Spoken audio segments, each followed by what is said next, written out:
भारत में फिर एक बार बहुत बड़े स्तर पे स्कैम को अंजाम दिया जा रहा है। अगर अब की बार सरकार नहीं जागी तो लोगों का पैसा और उनका भविष्य अंधेरे में चला जाएगा।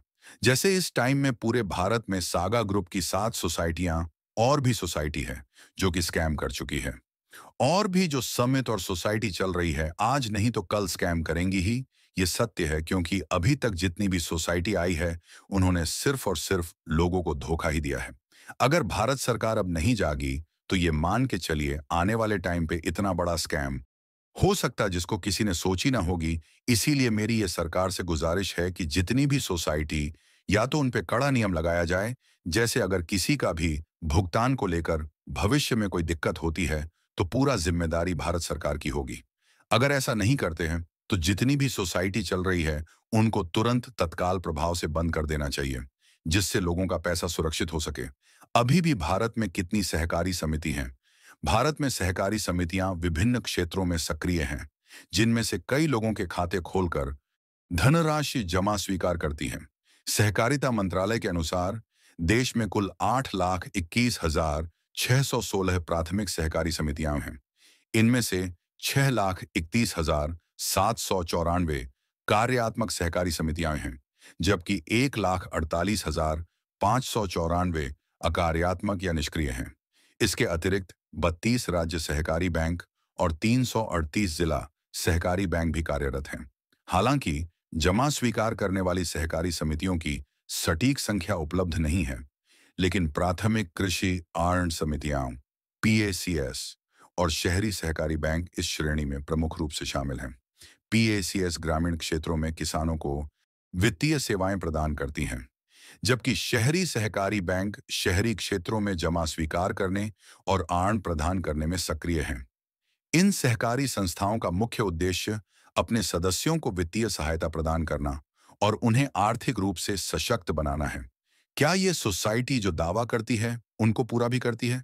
अभी भी लोकल एरिया में काफी ज्यादा स्कैम चल रहा है जिसको लेकर सरकार बेखबर है। कुछ लोग गैंग बनाकर मार्केट से पैसे वसूल रहे हैं और ब्याज पर भी पैसे देते हैं। इनकी सच्चाई बताता हूं, गौर से सुनिए।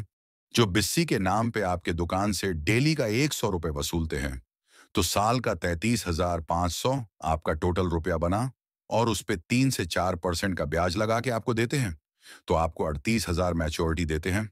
अगर वहीं पे आप इनसे कुछ पैसे उधार पे ले लेते अपने धंधे में लगाने के लिए, जैसे मन की अपने 20,000 रुपया लिया 5 महीने के लिए, तो ये लोग आपसे हर महीने का 3% पे आपको पैसा देंगे। अब आप सोचिए, 600 रुपया महीना का आपका ब्याज बना। अगर आप 5 महीना पे उनको पैसा देंगे तो 23,000 रुपया देंगे और वहीं पे अपने इसका डबल उनको पैसा दिया और ये आपको सिर्फ 1,460 रुपया मिला ब्याज। जबकि अपने 12 महीने खाता चलाया तो आपको सिर्फ 1,460 मिला और वहीं पर सिर्फ 20,000 का उनको अपने 3,000 ब्याज दिया। अब आप ही सोचिए कि आपके ही पैसे से आपको लुटा जा रहा है। इनके पास न तो किसी प्रकार का लाइसेंस है और न ही किसी प्रकार तजुर्बा है। ये किस तरह से कम करते हैं? आपसे पैसा लेकर किसी और को देते हैं और किसी और से लेकर आपको देते हैं। ये बहुत ही बड़ा जुर्म है जो कि खुलेआम किया जा रहा है। इस पे सरकार को कदम उठाना चाहिए। सरकार से विनती करता हूं जो सभी लोकल एरिया में इस प्रक्रिया पर नजर रखे किन के बिना लाइसेंस के पैसा वसूल रहा है। ये तरीका अगर मैं गलत नहीं हूं तो मनी लॉन्ड्रिंग कहा जाता है। और मनी लॉन्ड्रिंग की सजा क्या होती है? भारत में मनी लॉन्ड्रिंग से संबंधित अपराधों के लिए सजा धन शोधन निवारण अधिनियम 2002, prevention of money laundering act PMLA 2002 के तहत निर्धारित की जाती है। इस अधिनियम के तहत सजा का प्रावधान अपराध की गंभीरता पर निर्भर करता है। सजा के प्रावधान: 1, सजा की अवधि। मनी लॉन्ड्रिंग के अपराध में न्यूनतम 3 साल की सजा और अधिकतम 7 साल की सजा का प्रावधान है। यदि अपराध एनडीपीएस एक्ट, नारकोटिक्स ड्रग्स और साइकोट्रोपिक सब्सटेंसेस एक्ट से संबंधित है तो सजा 10 साल तक हो सकती है। 2, जुर्माना, फाइन। अदालत अपराध की गंभीरता को देखते हुए भारी जुर्माना भी लगा सकती है। जुर्माने की कोई अधिकतम सीमा निश्चित नहीं है, यह अदालत के विवेक पर निर्भर करता है। जांच और गिरफ्तारी। मनी लॉन्ड्रिंग एक गैर जमानती अपराध, नॉन बेलेबल ऑफेंस है। प्रवर्तन निदेशालय, एनफोर्समेंट डायरेक्टोरेट ईडी को विशेष अधिकार प्राप्त हैं, जिसमें जांच, संपत्ति जब्त करना और आरोपियों को गिरफ्तार करना शामिल है। आप सोच ही सकते हैं कि कितना बड़ा अपराध है। मैं अगली वीडियो में ये बताने वाला हूं कि किस किस जगह पे बिस्सी और बिना किसी लाइसेंस के लोग पैसा वसूल रहे हैं और इस जुर्म को अंजाम दे रहे हैं।